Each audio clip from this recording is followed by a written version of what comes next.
목동의 낡은 연립주택 3층. 오후의 햇살이 비스듬히 거실을 비추고 있었습니다. 지영은 베란다에서 빨래를 걷어들이며 창밖을 내다봤습니다. 아파트 단지 사이로 보이는 하늘은 맑았지만 지영의 마음속은 여전히 흐린 구름이 걷히지 않고 있었죠. 남편 정우가 세상을 떠난 지 벌써 2년이 흘렀습니다. 교통사고는 너무 갑작스러웠고 지영은 아직도 그날 아침 저녁에 일찍 들어올게라던 남편의 목소리를 또렷이 기억하고 있었습니다. 45의 나이에 홀로 남겨진 지영은 시아버지 상만과 단둘이 이 집에서 조용히 살아가고 있었습니다. 지영아, 점심은 먹었니? 거실 소파에 앉아있던 상만이 물었습니다. 74살의 노인은 여전히 정정했지만 아들을 먼저 보낸 슬픔은 그의 눈과 주름 사이에 깊이 새겨져 있었습니다. 지영은 빨래 바구니를 내려놓으며 고개를 끄덕였습니다. 네, 아버님. 아버님은요? 응, 먹었어. 그런데 지영아, 잠깐 이리 좀 와보겠니? 상만의 목소리에는 평소와 다른 어떤 떨림이 섞여 있었습니다. 지영은 이상한 예감이 들면서도 소파 옆으로 다가갔습니다. 상만은 낡은 나무 상자를 무릎 위에 올려놓고 있었습니다. 지영이 그 상자를 본 것은 처음이었습니다. 이게 뭐예요, 아버님? 옛날 물건들이지. 한참 만에 꺼내봤어. 상만은 천천히 상자 뚜껑을 열었습니다. 오래된 종이 냄새와 함께 색바랜 사진 몇 장, 낡은 편지 봉투, 그리고 작은 수첩이 나타났습니다. 상만은 그 중에서 흑백 사진 한 장을 조심스럽게 집어들었습니다. 이거 좀 봐. 지영은 사진을 받아들었습니다. 흑백으로 인화된 사진 속에는 젊은 시절의 상만이 서 있었습니다. 20대 중반쯤으로 보이는 상만은 깔끔한 양복을 입고 있었고 그 옆에는 한복을 곱게 차려입은 여성이 서 있었습니다. 여성은 단정하게 빗어올린 머리에 은은한 미소를 띠고 있었습니다. 이분은 누구세요? 지영이 물었습니다. 사진 속 여성의 얼굴은 어딘지 모르게 익숙한 느낌이 들었습니다. 하지만 정확히 누구인지 떠오르지 않았습니다. 상만은 한참 동안 입을 열지 못했습니다. 그는 창밖을 바라보다가 천천히 입을 열었습니다. 옛날에 알던 사람이야. 그냥 아는 사람이요? 지영의 질문에 상만은 고개를 끄덕였지만 그의 눈빛은 무언가를 숨기고 있는 듯 했습니다. 지영은 다시 사진을 들여다봤습니다. 사진 속 두 사람은 어딘가 서울 시내로 보이는 곳에 서 있었고 뒤로는 오래된 건물들이 보였습니다. 여기가 어디예요? 여의도야. 그때는 지금처럼 개발되기 전이었지. 모래밭이 많았어. 상만의 목소리는 점점 작아졌습니다. 지영은 시아버지의 표정을 살폈습니다. 그는 사진을 보며 무언가 깊은 생각에 잠겨 있었습니다. 오랜 세월이 흘러도 지워지지 않는 기억이 그의 얼굴에 서려 있었습니다. 아버님, 혹시 이분이 특별한 분이세요? 지영이 조심스럽게 물었습니다. 상만은 한숨을 길게 내쉬더니 고개를 끄덕였습니다. 응, 특별했지. 아주 특별한 사람이었어. 그 말에는 그리움과 후회, 그리고 무언가 말하지 못하는 아픔이 섞여 있었습니다. 지영은 더 이상 묻지 못하고 사진을 내려다봤습니다. 사진 뒷면에는 희미하게 글자가 적혀 있었습니다. 1972년 봄 여의도에서라는 글씨가 보였습니다. 왜 갑자기 이걸 꺼내신 거예요? 지영의 질문에 상만은 한동안 대답하지 않았습니다. 거실 시계 초침 소리만이 조용히 흘러갔습니다. 바깥에서는 아이들이 뛰노는 소리가 들려왔고 멀리서 자동차 경적 소리가 울렸습니다. 그냥 문득 생각이 나서 상만은 사진을 다시 받아들고 한참을 들여다봤습니다. 지영은 시아버지의 옆모습을 바라보며 묘한 불안감을 느꼈습니다. 2년 동안 함께 살면서 상만은 언제나 과묵하고 차분한 사람이었습니다. 아들을 잃은 슬픔도 속으로 사귀며 지영을 배려해왔던 분이었습니다. 그런 상만이 이렇게 옛 사진을 꺼내 보이는 것은 처음이었습니다. 아버님, 괜찮으세요? 응, 괜찮아. 그냥 나이가 드니까 옛날 생각이 많이 나는구나. 상만은 사진을 다시 상자에 넣으며 말했습니다. 하지만 지영은 알 수 있었습니다. 이것이 단순히 추억을 회상하는 것이 아니라는 것을.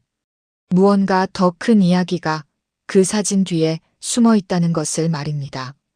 그날 저녁 지영은 혼자 방에 누워 사진 속 여성의 얼굴을 떠올렸습니다. 분명 어디선가 본 듯한 얼굴이었지만 기억은 흐릿했습니다. 지영은 천장을 바라보며 생각에 잠겼습니다. 시아버지는 무슨 이야기를 하려는 걸까? 그 여성은 누구일까? 그리고 왜 지금 이 시점에 그 사진을 꺼내 보인 걸까? 창밖으로 목동의 밤 풍경이 펼쳐졌습니다. 아파트 불빛들이 하나둘 켜지고 거리는 점점 고요해졌습니다. 지영은 남편 정우가 생각났습니다. 만약 정우가 살아있었다면 이 상황을 어떻게 받아들였을까? 아버지의 과거 이야기를 들으면 뭐라고 했을까? 하지만 정우는 없었습니다. 이제 이 집에는 지영과 상만, 단둘뿐이었습니다. 그리고 오늘 그들 사이에 알 수 없는 과거의 그림자가 드리워지기 시작했습니다. 사흘이 지났습니다. 지영은 평소처럼 아침 식사를 준비하고 있었습니다. 된장찌개가 보글보글 끓는 소리와 함께 구수한 냄새가 부엌에 퍼졌습니다. 상만은 거실 소파에 앉아 아침 신문을 읽고 있었지만 지영은 알 수 있었습니다. 시아버지가 신문을 제대로 읽고 있지 않다는 것을 말입니다. 아버님, 진지 드세요. 지영이 상을 차려놓고 불렀습니다. 상만은 신문을 접고 식탁으로 다가왔습니다. 두 사람은 말없이 아침을 먹기 시작했습니다. 숟가락 부딪는 소리만이 조용한 아침을 채웠습니다. 지영아. 상만이 먼저 입을 열었습니다. 지영은 고개를 들어 시아버지를 바라봤습니다. 상만의 얼굴에는 무언가 결심한 듯한 표정이 어려 있었습니다. 네, 아버님.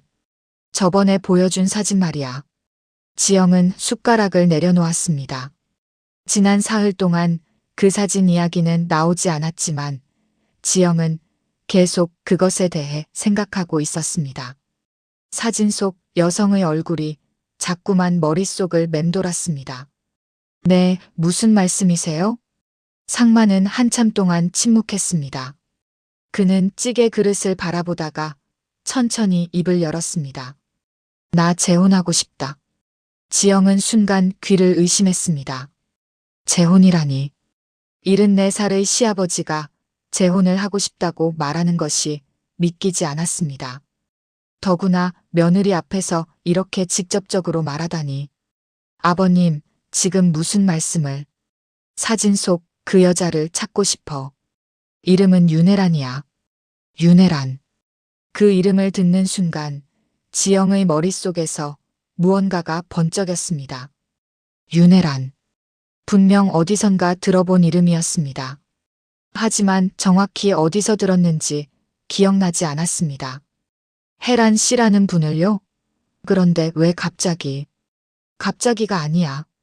난 평생 그 사람을 잊지 못했어. 상만의 목소리는 떨리고 있었습니다. 지영은 놀라움과 당황스러움이 뒤섞인 채 시아버지를 바라봤습니다. 아들을 먼저 보낸 슬픔 때문인지 나이가 들어 외로움이 커진 것인지 지영은 상만의 진심을 가늠할 수 없었습니다.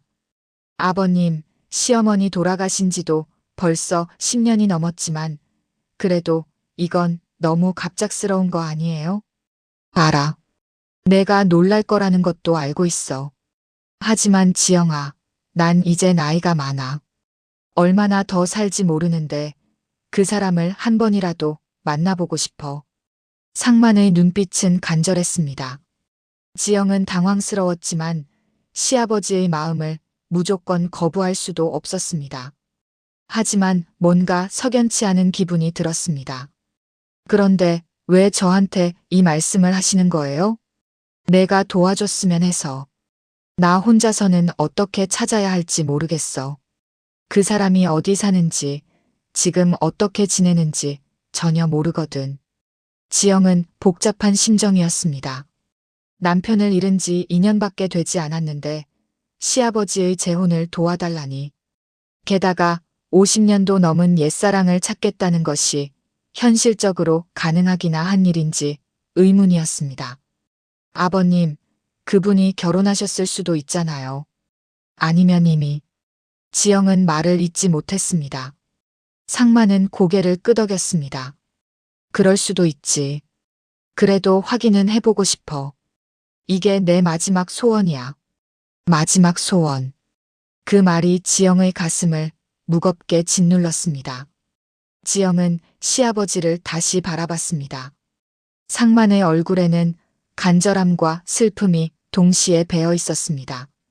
알겠어요. 제가 한번 알아볼게요. 지영은 결국 고개를 끄덕였습니다. 상만의 얼굴에 안도의 빛이 스쳤습니다. 고맙다, 지영아. 정말 고마워. 식사를 마친 후 지영은 자신의 방으로 돌아와 침대에 앉았습니다. 윤혜란. 그 이름이 계속 머릿속을 맴돌았습니다. 분명 어디선가 들은 이름인데 대체 어디서 들었을까? 지영은 기억을 더듬었습니다. 그때 갑자기 떠오르는 기억이 있었습니다. 어렸을 때 친정 엄마와 함께 살던 신림동 집. 그 옆집에 살던 언니. 엄마는 그 언니를 늘 혜란 언니라고 불렀습니다. 착하고 조용한 분이었다고 기억했습니다. 하지만 그게 같은 사람일까? 지영은 확신할 수 없었습니다. 그때 지영은 겨우 6살이었고 그 언니의 얼굴도 희미하게 기억날 뿐이었습니다. 하지만 사진 속 여성의 얼굴이 익숙하게 느껴졌던 이유가 바로 그것 때문인지도 몰랐습니다. 지영은 휴대전화를 꺼내 들었습니다. 만약 정말 그 혜란 언니가 맞다면 이건 단순한 재혼 문제가 아니었습니다. 시아버지의 옛사랑이 친정 엄마의 친구였다니. 지영은 불안한 마음으로 휴대전화 화면을 바라봤습니다.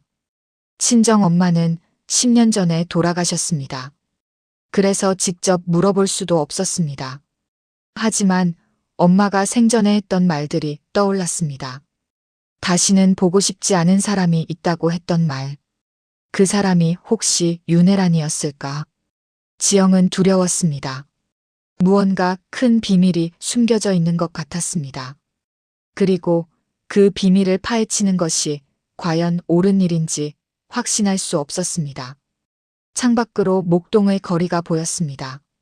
사람들은 평범한 하루를 살아가고 있었습니다. 하지만 지영의 마음속에는 폭풍이 일고 있었습니다. 시아버지의 재혼 이야기, 윤혜란이라는 이름, 그리고 어렴풋이 떠오르는 어린 시절의 기억들. 지영은 한숨을 내쉬며 사진첩을 꺼냈습니다. 친정 엄마와 함께 찍은 오래된 사진들을 넘겨보다가 한 장의 사진 앞에서 멈췄습니다. 신림동 집 앞에서 찍은 사진이었습니다. 사진 구석에 흐릿하게 보이는 여성의 뒷모습. 혹시 저 사람이 혜란 언니일까? 지영은 사진을 들고 거실로 나갔습니다. 상만은 소파에 앉아 창밖을 멍하니 바라보고 있었습니다. 아버님. 지영이 부르자 상만이 고개를 돌렸습니다. 사진 한 번 더 보여주실 수 있어요? 혹시 제가 아는 분일 수도 있을 것 같아서요. 상만의 눈빛이 흔들렸습니다. 그는 천천히 고개를 끄덕이며 나무 상자를 다시 꺼냈습니다. 상만은 나무 상자에서 흑백 사진을 꺼내 지영에게 건넸습니다. 지영은 사진을 받아들고 자세히 들여다봤습니다. 사진 속 여성의 얼굴, 단정한 한복 차림, 그리고 은은한 미소. 지영의 손이 미세하게 떨렸습니다. 아버님, 이 사진 뒤에 뭐라고 적혀 있죠? 여의도에서 찍었다고 적혀 있어. 1972년 봄이라고. 지영은 사진을 뒤집어 글씨를 확인했습니다. 희미한 연필 글씨로 1972년 봄 여의도에서라고 적혀 있었습니다. 하지만 그 아래 더 작은 글씨로 뭔가 더 적혀 있는 것이 보였습니다. 지영은 눈을 가늘게 뜨고 글씨를 읽으려 했습니다. 아버님, 여기 아래 뭐라고 더 적혀 있는데 잘 안 보여요. 상마는 안경을 고쳤으며 사진을 다시 받아들었습니다. 그도 글씨를 읽기 어려운 듯 고개를 갸웃거렸습니다. 나도 잘 모르겠구나. 세월이 지나서 많이 흐려졌네. 제가 한번 확대해 볼게요. 지영은 휴대전화로 사진 뒷면을 찍어 확대했습니다. 화면을 크게 키우자 희미한 글씨가 조금씩 보이기 시작했습니다. 헤란에게라는 글씨와 함께 주소로 보이는 무언가가 적혀 있었습니다. 아버님, 여기 주소 같은 게 적혀 있어요. 여의도 어디인 것 같은데. 상만이 몸을 앞으로 기울이며 화면을 들여다봤습니다. 지영은 글씨를 한 글자씩 읽어나갔습니다. 여의도 삼거리 그 다음은 잘 안 보이네요. 삼거리라면 옛날 그쪽 동네를 말하는 거겠지. 지금은 다 개발돼서 없어졌을 거야. 지영은 생각에 잠겼습니다. 만약 이 주소가 단서가 된다면 헤란을 찾을 수 있을지도 몰랐습니다. 지영은 컴퓨터를 켜고 옛날 여의도 지도를 검색하기 시작했습니다. 아버님, 제가 한번 알아볼게요. 혹시 이 동네에 대해 더 기억나시는 거 있으세요? 상마는 눈을 감고 기억을 더듬었습니다. 그때 거기 작은 한옥들이 있었어. 헤란이가 살던 집도 한옥이었지. 마당에 우물이 있었던 게 기억나네. 지영은 메모를 하며 고개를 끄덕였습니다. 그리고 며칠에 걸쳐 옛날 여의도 관련 자료들을 찾아봤습니다. 도서관에도 가보고 구청 자료실도 뒤졌습니다. 오래된 지도와 주소록을 들여다보며 단서를 찾았습니다. 일주일 후 지영은 여의도로 향했습니다. 물론 지금의 여의도는 50년 전과 완전히 달랐습니다. 고층 빌딩들이 즐비하고 한강공원이 조성되어 있었습니다. 하지만 지영은 옛 자료를 바탕으로 헤란이 살았을 것으로 추정되는 지역을 찾아갔습니다. 오래된 건물 몇 채가 남아있는 골목길을 걷다가 지영은 작은 부동산 중개소를 발견했습니다. 안으로 들어가자 60대로 보이는 남성이 책상에 앉아 있었습니다. 안녕하세요. 혹시 이 동네에 오래 사신 분들 아시나요? 제가 여기서 30년 넘게 살았는데요. 무슨 일이신가요? 지영은 사진을 꺼내 보여줬습니다. 1970년대에 이 동네에 살던 윤혜란이라는 분을 찾고 있어요. 중개소 주인은 사진을 받아들고 한참 들여다봤습니다. 그러다가 고개를 끄덕였습니다. 윤혜란 그 이름 들어본 것 같은데요. 잠깐만요. 주인은 오래된 수첩을 꺼내 페이지를 넘기기 시작했습니다. 지영의 심장이 빠르게 뛰었습니다. 아, 여기 있네요. 윤혜란 씨. 1980년대 초에 이 동네를 떠나셨어요. 제가 어렸을 때 어머니한테 들었던 기억이 나네요. 어디로 가셨는지 아세요? 정확하진 않은데 신림동 쪽으로 이사 가셨다고 들었어요. 신림동. 지영의 얼굴이 창백해졌습니다. 친정 엄마가 살던 곳이 바로 신림동이었습니다. 그렇다면 정말로 헤란 언니가 시아버지의 옛사랑이었던 것입니다. 혹시 그분에 대해 더 아시는 거 있으세요? 중개소 주인은 고개를 갸웃거렸습니다. 글쎄요, 제가 직접 만난 건 아니라서요. 어머니가 하시던 말씀으로는 조용하고 착한 분이셨다고 들었어요. 근데 뭔가 사연이 있으셨나 봐요. 무슨 사연이요? 혼자 아이를 키우셨다고 들었어요. 당시엔 그런 경우가 드물었죠. 지영은 충격을 받았습니다. 혜란이 미혼모였다니. 그럼 시아버지와 무슨 일이 있었던 걸까? 지영은 더 이상 묻지 못하고 중개소를 나왔습니다. 집으로 돌아오는 길, 지영의 머릿속은 복잡했습니다. 신림동으로 이사간 윤혜란, 혼자 아이를 키운 미혼모, 그리고 친정 엄마의 친구였던 혜란 언니. 모든 퍼즐이 맞춰지고 있었습니다. 집에 도착하자 상만이 거실에서 기다리고 있었습니다. 어떻게 됐니? 지영은 소파에 앉으며 천천히 입을 열었습니다. 아버님, 윤혜란 씨가 신림동으로 이사 가셨대요. 1980년대 초에요. 상만의 얼굴이 환해졌습니다. 신림동? 그럼 찾을 수 있겠구나. 그런데 아버님. 지영은 말을 잇지 못했습니다. 혜란이 미혼모였다는 사실을 어떻게 말해야 할지 몰랐습니다. 그리고 더 중요한 것은 혜란이 친정 엄마와 친구였다는 사실이었습니다. 왜 그래, 지영아? 아버님, 혹시 혜란 씨가 아이를 낳으신 거 아시나요? 상만의 얼굴이 굳어졌습니다. 그는 한참 동안 말이 없었습니다. 알고 있어.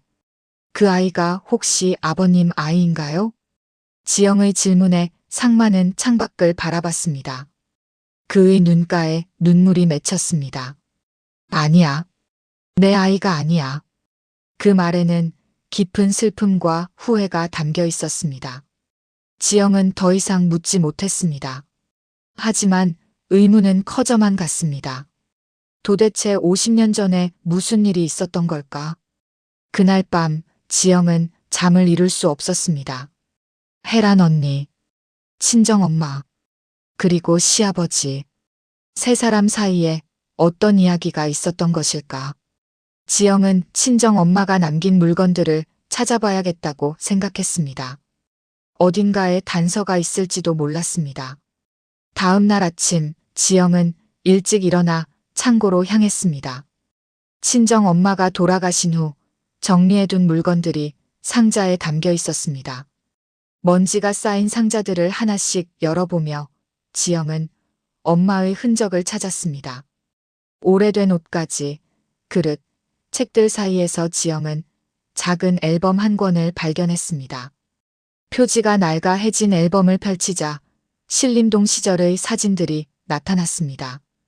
지영은 한 장 한 장 넘기다가 어떤 사진 앞에서 멈췄습니다. 엄마와 함께 찍은 사진이었는데 옆에 낯익은 여성이 서 있었습니다. 바로 시아버지가 보여준 사진 속 그 여성, 윤혜란이었습니다. 사진 속 혜란은 아이를 안고 있었고 엄마는 그 옆에서 환하게 웃고 있었습니다. 지영의 손이 떨렸습니다. 정말로 혜란 언니가 맞았습니다. 그리고 엄마와 친한 사이였던 것도 사실이었습니다. 지영은 사진을 들고 거실로 나갔습니다. 상만은 아침 식사를 하고 있었습니다. 지영이 다가가자 상만은 고개를 들었습니다. 아버님, 이것 좀 보세요. 지영은 사진을 상만 앞에 내밀었습니다. 상만은 사진을 보자마자 숨을 멈췄습니다. 그의 얼굴이 하얗게 질렸습니다. 이게 어디서 난 거니? 친정 엄마 물건 속에 있었어요. 아버님, 도대체 무슨 일이 있었던 거예요? 상만은 사진을 내려놓고 한숨을 깊게 내쉬었습니다. 그는 한참 동안 말을 하지 못했습니다. 지영은 식탁 맞은편에 앉아 시아버지를 바라봤습니다. 아버님, 이제 말씀해 주세요. 혜란 씨와 무슨 관계였어요? 왜 헤어지셨어요? 상만은 천천히 입을 열었습니다. 혜란이는 내 첫사랑이었어. 우리는 결혼하기로 약속했었지. 지영은 숨을 죽이고 들었습니다. 하지만 우리 집안에서 반대했어. 혜란이네 집이 가난했거든. 그래서 부모님이 정해준 사람과 결혼했지. 바로 내 시어머니야. 지영은 가슴이 답답했습니다. 시아버지가 사랑하지 않는 사람과 결혼했다니. 그리고 시어머니는 그 사실을 알았을까? 그럼 혜란 씨는요? 아이는 누구 아이예요? 상만의 얼굴이 일그러졌습니다. 내 아이가 아니야. 혜란이는 나랑 헤어진 후에 다른 남자를 만났어. 그 남자가 혜란이를 임신시키고 떠났지. 혜란이는 혼자 아이를 낳았어. 그런데 왜 지금 와서 찾으시는 거예요? 상만은 창밖을 바라보며 말했습니다. 평생을 후회하며 살았어. 혜란이를 버린 것. 혜란이가 힘들 때 옆에 있어주지 못한 것. 이제라도 사과하고 싶어. 그리고 가능하다면 남은 인생을 함께하고 싶어. 지영은 복잡한 심정이었습니다. 시아버지의 마음은 이해가 갔습니다. 하지만 뭔가 석연치 않았습니다. 친정 엄마가 생전에 했던 말들이 떠올랐습니다. 아버님, 그런데 우리 엄마는 혜란 씨를 좋아하지 않으셨던 것 같아요.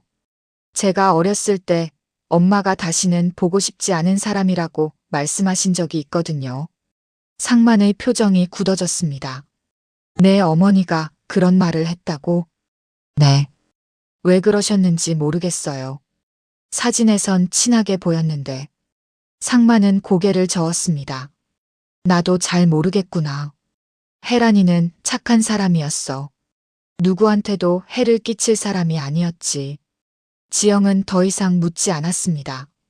하지만 마음속 의심은 점점 커져갔습니다. 엄마와 혜란 언니 사이에 무슨 일이 있었던 걸까? 그리고 그것이 시아버지와 관련이 있는 걸까? 며칠 후 지영은 신림동으로 향했습니다. 엄마가 살던 옛날 집 근처였습니다. 동네는 많이 변해 있었지만 아직도 오래된 건물들이 몇 채 남아 있었습니다.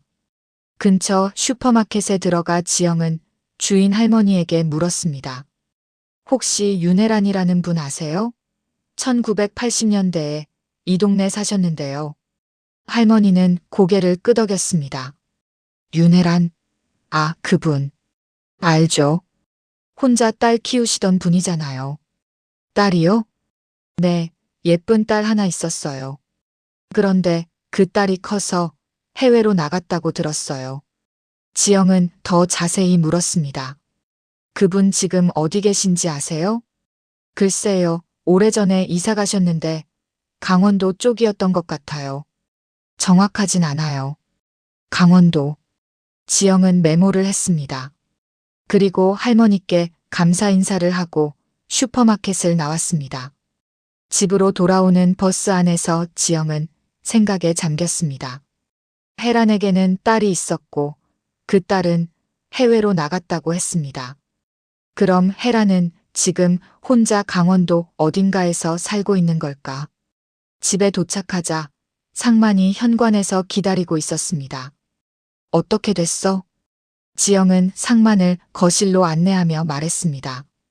혜란 씨가 강원도로 가셨대요.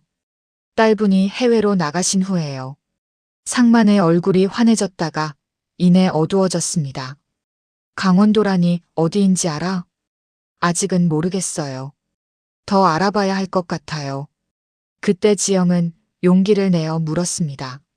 아버님, 솔직히 말씀해 주세요.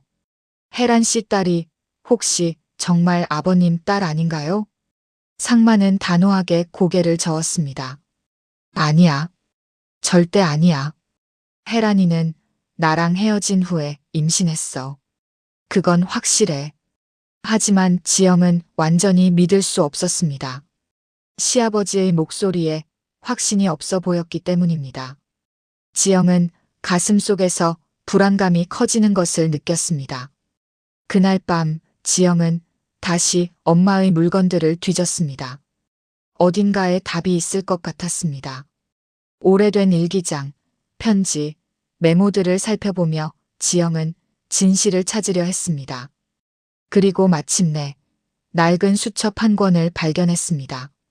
수첩 표지에는 1975라고 적혀 있었습니다. 지영은 떨리는 손으로 수첩을 펼쳤습니다. 수첩 속에는 엄마의 손글씨로 빼곡하게 메모들이 적혀 있었습니다. 대부분은 일상적인 내용이었지만 어느 페이지에서 지영은 멈춰 섰습니다. 혜란 언니 출산 예정일 -9월 15일이라고 적혀 있었습니다. 지영의 심장이 빠르게 뛰기 시작했습니다. 9월 15일. 지영의 생일은 9월 18일이었습니다. 단 사흘 차이. 지영은 손이 떨렸습니다. 이건 우연일까 아니면. 지영은 수첩을 더 넘겨봤습니다. 다음 페이지에는 혜란 언니 9월 14일 출산. 딸아이라고 적혀 있었습니다. 그 아래 작은 글씨로 건강하게 태어났다니 다행이다라는 문장이 보였습니다. 지영은 온몸에 소름이 돋았습니다. 혜란의 딸은 9월 14일에 태어났습니다. 하지만 지영의 출생신고는 9월 18일로 되어 있었습니다. 나흘 차이. 혹시 출생신고를 늦게 한 것일까 아니면. 지영은 자신의 출생증명서를 찾아봤습니다. 서랍 깊숙한 곳에서 낡은 출생증명서를 꺼냈습니다. 날짜는 분명 9월 18일이었습니다. 하지만 지영은 어렸을 때 엄마한테 들었던 말이 떠올랐습니다. 너는 조금 일찍 태어났어. 병원에서 며칠 있다가 집에 왔지. 만약 자신이 9월 14일에 태어났다면, 만약 자신이 혜란의 딸이라면, 지영은 상상만으로도 온몸이 얼어붙는 것 같았습니다. 지영은 침대에 주저앉았습니다. 머릿속이 복잡했습니다. 친정 엄마는 왜 혜란을 다시 보고 싶지 않은 사람이라고 했을까? 혹시 엄마가 혜란의 아이를 빼앗은 것일까? 아니면 혜란이 아이를 맡긴 것일까? 다음 날 아침 지영은 상만을 마주할 용기가 나지 않았습니다. 아침 식사도 거른 채 방에 틀어박혀 있었습니다. 상만이 문을 두드렸습니다. 지영아, 괜찮니? 어디 아프니? 아니에요, 아버님. 그냥 좀 피곤해서요. 그래, 그럼 푹 쉬어. 내가 밥은 챙겨 먹을 테니. 상만의 발걸음 소리가 멀어졌습니다. 지영은 베개에 얼굴을 묻었습니다. 만약 자신이 정말 혜란의 딸이라면 시아버지는 자신의 며느리가 아니라 지영은 그 생각을 이어가지 못했습니다. 점심때가 되자 지영은 방문을 열고 나왔습니다. 상만은 거실에서 텔레비전을 보고 있었습니다. 지영은 소파 맞은편에 앉았습니다. 아버님. 상만이 고개를 돌렸습니다. 응, 지영아. 좀 나아졌니? 아버님, 제가 한 가지 여쭤볼 게 있어요. 상만은 텔레비전을 끄고 지영을 바라봤습니다. 뭔데? 지영은 깊게 숨을 들이쉬었습니다. 혜란 씨 딸이 언제 태어났는지 아세요? 상만의 얼굴이 굳어졌습니다. 왜 갑자기 그걸 묻니? 그냥 궁금해서요. 상만은 한참을 생각하다가 대답했습니다. 정확히는 모르겠어. 1975년 가을쯤이었던 것 같은데. 9월쯤인가요? 아마 그랬을 거야. 왜? 지영은 떨리는 목소리로 물었습니다. 저 혹시 제가 아버님 딸인가요? 상만은 깜짝 놀라 벌떡 일어섰습니다. 무슨 소리야, 지영아. 왜 갑자기 그런 말을 하는 거니? 혜란 씨 딸이 9월 14일에 태어났어요. 그리고 제 생일은 9월 18일이에요. 나흘 차이밖에 안 나요. 상만은 당황한 표정으로 지영을 바라봤습니다. 그건 우연이야. 너는 내 어머니 딸이야. 분명해. 정말요? 정말 확실하세요? 지영의 목소리는 떨리고 있었습니다. 상만은 지영에게 다가와 어깨를 잡았습니다. 지영아, 진정해. 너는 혜란이 딸이 아니야. 내 어머니가 너를 낳았어. 내가 확실히 알아. 어떻게 확실히 아세요? 아버님도 그때 신림동에 계셨어요? 상만은 말문이 막혔습니다. 그는 한참을 망설이다가 고개를 저었습니다. 그때 난 신림동에 없었어. 하지만 내 어머니가 임신했다는 건 알고 있었어. 혜란이한테 직접 들었거든. 혜란 씨한테요? 응. 혜란이가 편지를 보냈었어. 내 어머니가 아이를 낳았다고. 건강한 딸이라고. 지영은 혼란스러웠습니다. 혜란이 왜 엄마의 출산 소식을 시아버지한테 알렸을까? 그리고 왜 엄마는 혜란을 싫어했을까? 아버님, 혜란 씨와 우리 엄마는 어떤 관계였어요? 친구였어요? 상마는 소파에 주저앉으며 한숨을 쉬었습니다. 친구였지. 아주 가까운 친구였어. 혜란이가 힘들 때 내 어머니가 많이 도와줬어. 그런데 왜 엄마는 혜란 씨를 보기 싫어하셨을까요? 상마는 대답하지 않았습니다. 지영은 시아버지가 뭔가를 숨기고 있다는 것을 알 수 있었습니다. 아버님, 제발 솔직히 말씀해 주세요. 저랑 혜란 씨 딸이랑 무슨 관계가 있는 거예요? 상마는 고개를 들어 지영을 바라봤습니다. 그의 눈에는 두려움이 어려 있었습니다. 지영아, 넌 내 어머니 딸이야. 그건 확실해. 하지만 뭐예요? 혜란이 딸은 해외로 입양 갔어. 아주 어렸을 때. 지영은 충격을 받았습니다. 입양이라니. 그럼 혜란은 딸을 키우지 않았다는 건가요? 왜요? 왜 입양을 보냈어요? 혜란이가 혼자 키울 형편이 안 됐어. 그래서 아이에게 더 나은 환경을 주고 싶어서 입양을 보냈지. 지영은 눈물이 났습니다. 자신이 혜란의 딸인지 아닌지 확신할 수 없었지만 만약 그렇다면 얼마나 슬픈 일일까. 엄마를 잃고 다시 찾았더니 시아버지의 옛사랑이라니. 전화가 있을게요. 지영은 일어나 현관으로 향했습니다. 상만이 뒤따라 나왔지만 지영을 붙잡지 못했습니다. 지영아, 어디 가니? 잠깐 바람 쐬고 올게요. 지영은 밖으로 나갔습니다. 목동의 거리를 정처 없이 걸었습니다. 머릿속은 혼란스러웠고 가슴은 답답했습니다. 자신의 정체성이 흔들리는 것 같았습니다. 한강공원에 도착한 지영은 벤치에 앉아 강물을 바라봤습니다. 석양이 지고 있었습니다. 지영은 생각했습니다. 진실을 알아야 할까? 아니면 모르는 채로 사는 게 나을까? 하지만 지영은 알아야 했습니다. 자신이 누구인지, 자신의 진짜 엄마가 누구인지, 그래야 앞으로 나아갈 수 있을 것 같았습니다. 밤늦게 집으로 돌아온 지영은 상만과 마주치지 않으려 조용히 자기 방으로 들어갔습니다. 하지만 잠은 오지 않았습니다. 지영은 다시 엄마의 물건 상자를 꺼냈습니다. 어딘가에 답이 있을 거라는 확신이 들었습니다. 상자 맨 밑바닥에서 지영은 낡은 봉투 하나를 발견했습니다.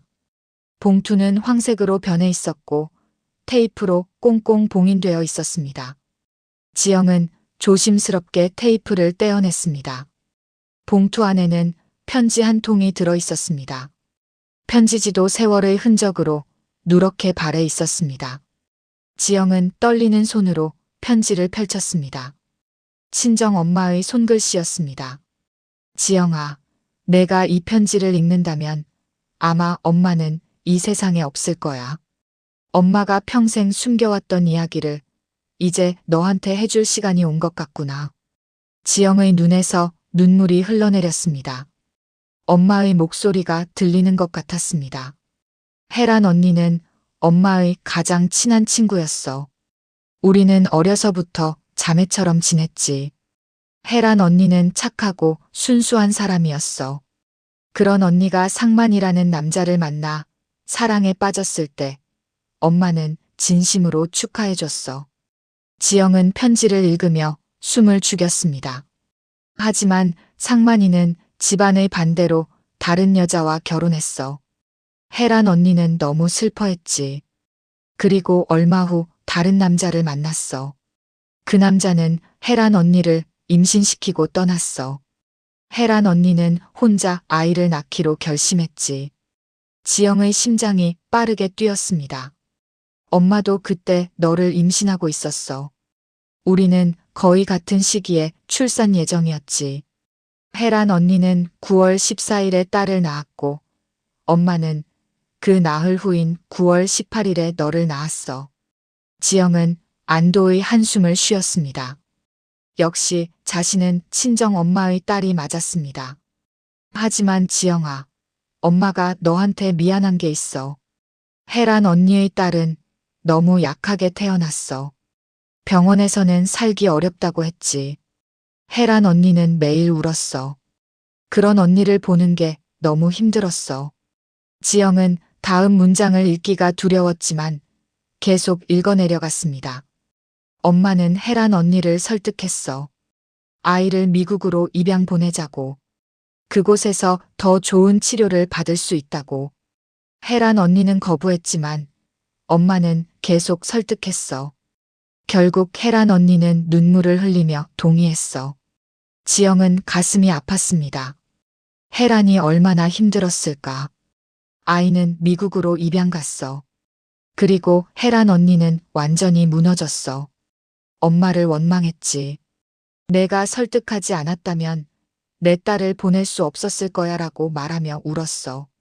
지영은 이제 엄마가 왜 혜란을 다시 보고 싶지 않은 사람이라고 했는지 이해할 수 있었습니다. 죄책감 때문이었습니다. 엄마는 혜란 언니한테 너무 미안했어. 하지만 엄마도 당시엔 그게 최선이라고 생각했어. 혜란 언니는 그 후로 엄마를 멀리했어. 연락도 끊어졌지. 엄마는 평생 그 일을 후회하며 살았어. 편지는 거기서 끝나지 않았습니다. 지영아, 너한테 꼭 해주고 싶은 말이 있어. 혜란 언니는 엄마의 친구이자 엄마가 상처 준 사람이야. 하지만 지영아, 넌 분명히 엄마의 딸이야. 그건 의심하지 마. 엄마가 너를 낳았고 너를 사랑하며 키웠어. 지영은 눈물을 닦았습니다. 만약 내가 혜란 언니를 찾게 된다면 엄마 대신 사과해줘. 엄마가 미안했다고. 엄마가 평생 후회하며 살았다고. 그리고 혜란 언니의 딸이 건강하게 잘 자랐기를 바란다고 전해줘. 편지의 마지막 문장을 읽으며 지영은 소리내어 울었습니다. 지영아, 엄마는 너를 정말 사랑해. 엄마의 딸이 되어줘서 고마워. 사랑한다, 우리 딸. 지영은 편지를 가슴에 안았습니다. 모든 오해가 풀렸습니다. 자신은 친정 엄마의 딸이 맞았습니다. 그리고 엄마와 혜란 사이에 있었던 일도 이해할 수 있었습니다. 다음 날 아침 지영은 편지를 들고 거실로 나갔습니다. 상마는 소파에 앉아 초조하게 기다리고 있었습니다. 지영을 보자 상마는 벌떡 일어섰습니다. 지영아, 괜찮니? 네, 아버님. 이제 괜찮아요. 지영은 편지를 상만에게 건넸습니다. 이것 좀 읽어보세요. 상만은 편지를 받아 읽기 시작했습니다. 그의 얼굴은 점점 일그러졌고 눈가에는 눈물이 맺혔습니다. 편지를 다 읽은 상만은 소파에 주저앉았습니다. 혜란이가 그렇게 힘들었구나. 지영은 상만 옆에 앉았습니다. 아버님, 이제 혜란 씨를 꼭 찾아야 해요. 엄마의 사과를 전해야 해요. 상만은 고개를 끄덕이며 눈물을 닦았습니다. 그래야지. 이제라도 찾아야 해. 지영은 결심했습니다. 강원도로 가서 혜란을 찾겠다고. 엄마의 마지막 부탁을 들어주기 위해서라도 혜란을 만나야 했습니다. 아버님, 우리 함께 강원도로 가요. 혜란 씨를 찾아서 모든 이야기를 나눠요. 상만은 지영의 손을 꽉 잡았습니다. 고맙다, 지영아. 정말 고마워. 지영은 미소 지었습니다. 비록 과거는 아픔으로 가득했지만 이제는 그 아픔을 치유할 시간이었습니다. 엄마의 죄책감, 상만의 후회, 그리고 혜란의 슬픔. 모두를 위로할 시간이 온 것입니다. 며칠 후 지영과 상만은 짐을 꾸렸습니다.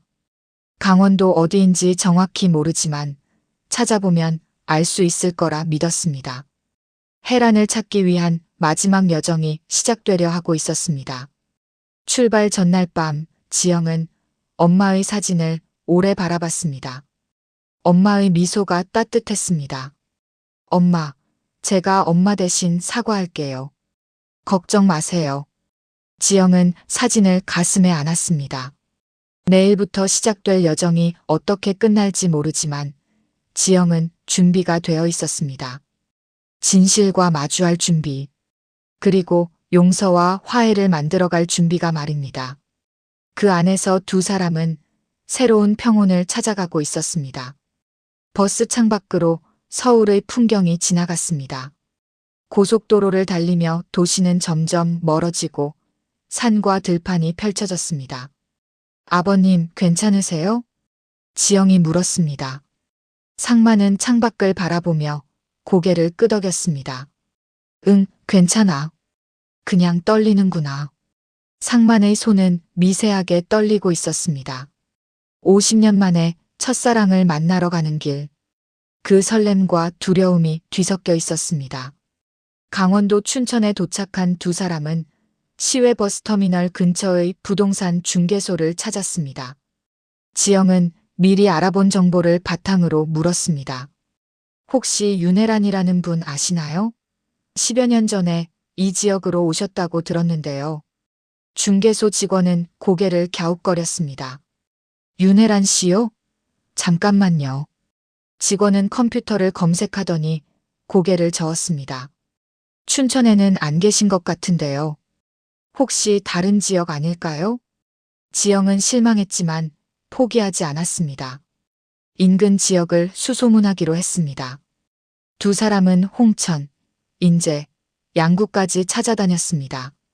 며칠간의 수색 끝에 지영은 지쳐갔지만 상만은 포기하지 않았습니다. 한 곳만 더 가보자. 화천이라고. 화천에 도착한 것은 오후 늦은 시간이었습니다.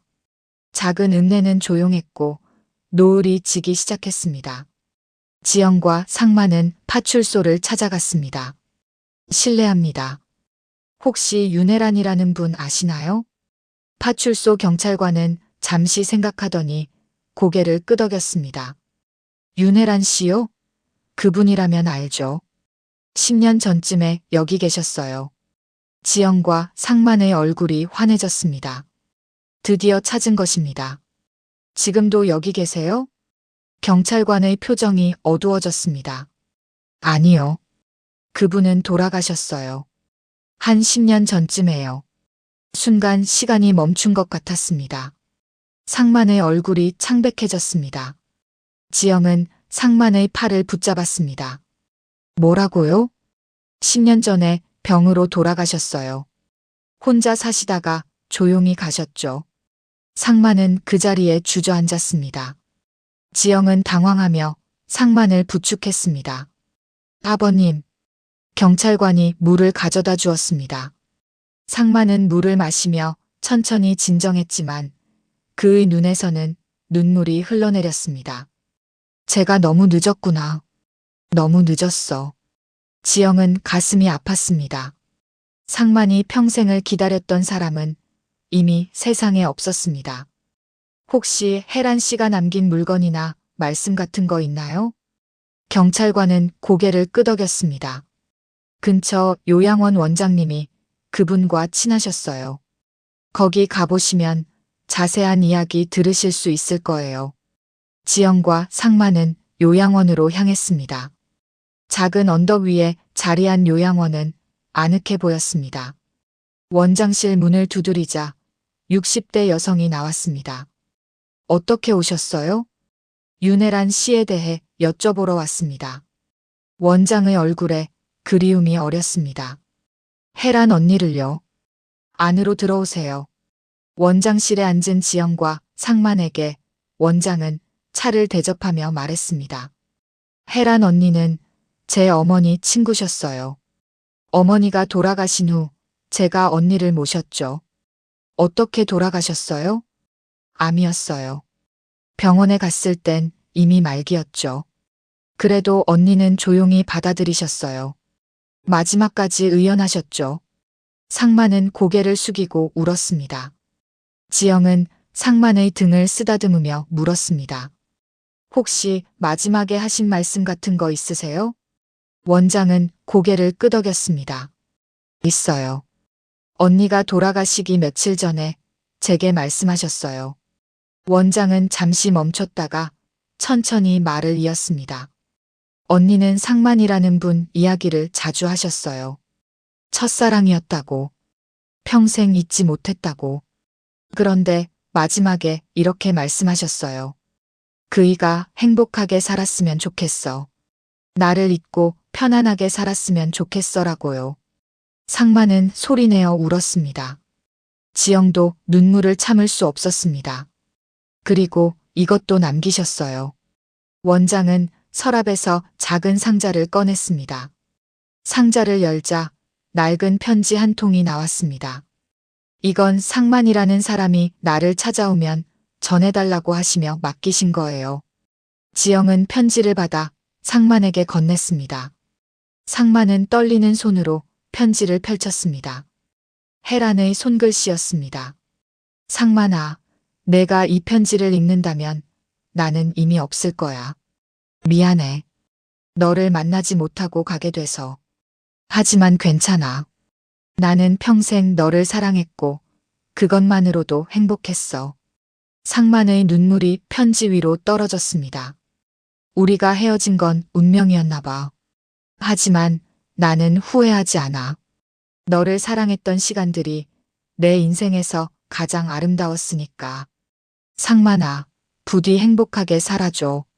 나를 잊고 편안하게 살아줘. 그게 내 마지막 소원이야. 사랑해, 상만아. 상만은 편지를 가슴에 안고 오열했습니다. 지영은 상만을 안아주며 함께 울었습니다. 원장도 눈물을 닦았습니다. 한참 후 상만은 진정하고 물었습니다. 혜란이는 어디 묻혔나요? 요양원 뒤편 언덕에 작은 묘지가 있어요. 거기 계세요. 지영과 상만은 원장을 따라 뒤편 언덕으로 갔습니다. 조용한 소나무 숲 아래 작은 비석이 서 있었습니다. 윤혜란이라고 새겨져 있었습니다. 상만은 무릎을 꿇고 비석 앞에 앉았습니다. 혜란아, 미안해. 내가 너무 늦었어. 평생을 후회하며 살았어. 너를 지켜주지 못해서, 너와 함께하지 못해서. 정말 미안해. 상만의 목소리는 떨렸고 눈물은 멈추지 않았습니다. 하지만 알아줘. 나도 너를 평생 사랑했어. 한순간도 잊은 적 없어. 이제라도 와서 미안하다고, 사랑한다고 말하고 싶었어. 지영도 무릎을 꿇고 말했습니다. 혜란 씨, 저는 지영이에요. 제 친정 엄마의 친구이셨죠. 엄마가 전해달라고 했어요. 정말 미안했다고. 평생 후회하며 살았다고. 그리고 혜란 씨 딸분이 건강하게 잘 자랐기를 바란다고요. 석양이 지고 있었습니다. 소나무 사이로 붉은 빛이 스며들었습니다. 세 사람의 그림자가 길게 늘어졌습니다. 서울로 돌아오는 길은 조용했습니다. 버스 안에서 상만은 창밖을 멍하니 바라봤고 지영은 그런 시아버지를 걱정스럽게 지켜봤습니다. 화천에서의 하루는 두 사람 모두에게 깊은 상처와 동시에 위로를 남겼습니다. 목동집에 도착한 건 늦은 밤이었습니다. 상만은 아무 말 없이 자기 방으로 들어갔습니다. 지영은 거실에 앉아 한참을 생각에 잠겼습니다. 시아버지가 얼마나 힘들까. 평생을 기다렸던 사람을 만나지 못하고 무덤 앞에서 이별을 고해야 했으니 말입니다. 다음 날 아침 상만은 방에서 나오지 않았습니다. 지영은 문 앞에서 조심스럽게 불렀습니다. 아버님, 아침 드세요. 지영아, 나는 괜찮으니까 먼저 먹어. 상만의 목소리는 힘이 없었습니다. 지영은 걱정이 됐지만 억지로 문을 열 수는 없었습니다. 며칠이 지나도 상만은 방에만 있었습니다. 밥도 거의 먹지 않았고 말수도 줄었습니다. 일주일째 되던 날 지영은 더 이상 참을 수 없어 상만의 방문을 두드렸습니다. 아버님, 들어가도 될까요? 응, 들어와. 지영이 문을 열자 상만은 창가에 앉아 있었습니다. 그의 얼굴은 야위어 있었고 눈가에는 다크서클이 짙게 내려앉아 있었습니다. 아버님, 이러시면 안 돼요. 몸 상하세요. 상만은 쓸쓸하게 웃었습니다. 미안하다, 지영아. 걱정 끼쳐서. 지영은 상만 옆에 앉았습니다. 아버님 마음 이해해요. 하지만 혜란 씨도 아버님이 이렇게 힘들어하는 걸 원하지 않으실 거예요. 상만은 고개를 끄덕였습니다. 알아. 혜란이가 마지막 편지에서 행복하게 살라고 했지. 하지만 지영아, 나는 평생을 후회하며 살았어. 이제라도 만나서 사과하고 싶었는데 그것조차 못했어. 아버님은 이미 사과하셨어요. 혜란 씨 무덤 앞에서요. 분명 들으셨을 거예요. 상만은 눈물을 닦았습니다. 그럴까? 네, 저는 그렇게 믿어요. 지영은 상만의 손을 잡았습니다. 아버님, 이제 우리 앞을 보며 살아요.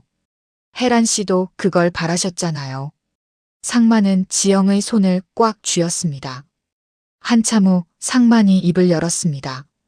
지영아, 고맙다. 내가 없었으면 나는 어떻게 됐을까? 무슨 말씀이세요? 저도 아버님 덕분에 엄마의 마지막 부탁을 이룰 수 있었어요. 두 사람은 서로를 바라보며 미소 지었습니다. 슬픔은 여전했지만 그 속에서 작은 위로를 찾을 수 있었습니다.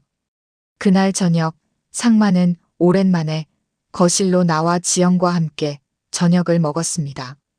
식사를 하며 상만이 말했습니다. 지영아, 나 이제 재혼 생각 안 할란다. 지영은 고개를 들어 상만을 바라봤습니다. 아버님, 혜란이가 마지막이야. 이제는 너랑 손주들 생각하며 살란다. 상만의 목소리는 평온했습니다. 지영은 따뜻한 미소를 지었습니다. 아버님, 손주는 아직 없잖아요. 그래도 언젠간 생기겠지. 내가 좋은 사람 만나면. 지영은 웃었습니다.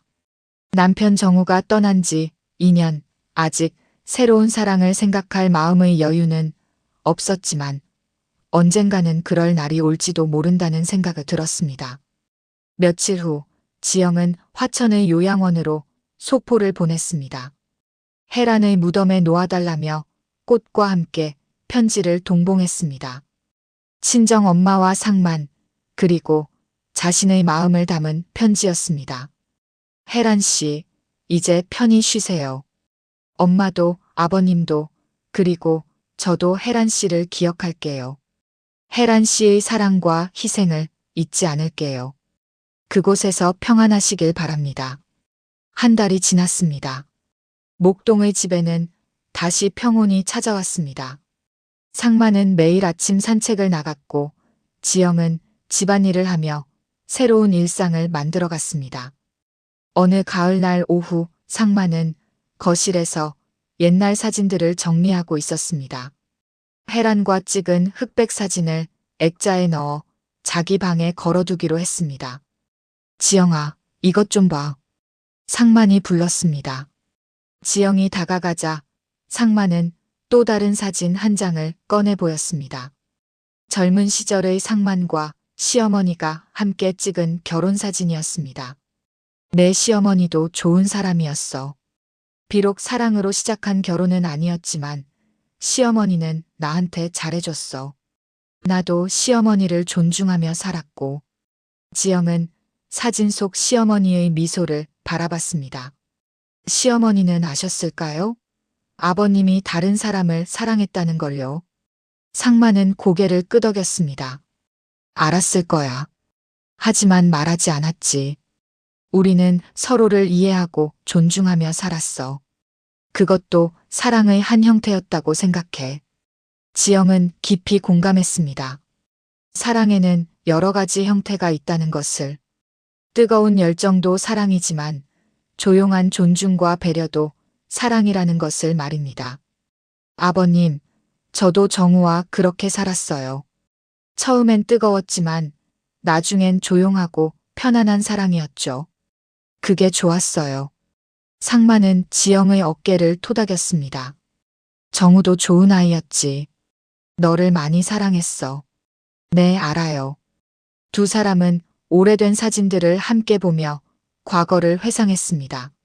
슬픔도 있었고 후회도 있었지만 그 속에는 따뜻한 추억들도 가득했습니다. 저녁이 되자 지영은 상만이 좋아하는 된장찌개를 끓였습니다. 식탁에 마주 앉은 두 사람은 조용히 식사를 했습니다. 창밖으로는 목동의 저녁 풍경이 펼쳐졌습니다. 지영아. 네, 아버님. 앞으로도 잘 부탁한다. 저야말로요, 아버님. 두 사람은 서로를 바라보며 미소 지었습니다. 과거의 상처는 아물고 있었습니다. 혜란의 죽음, 친정 엄마의 죄책감, 상만의 후회. 모든 것이 조금씩 치유되고 있었습니다. 그날 밤 지영은 창가에 서서 밤하늘을 올려다봤습니다. 별들이 반짝이고 있었습니다.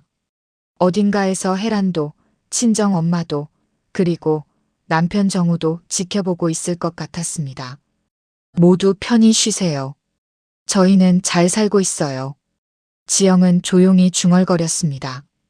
바람이 살랑 불어왔습니다.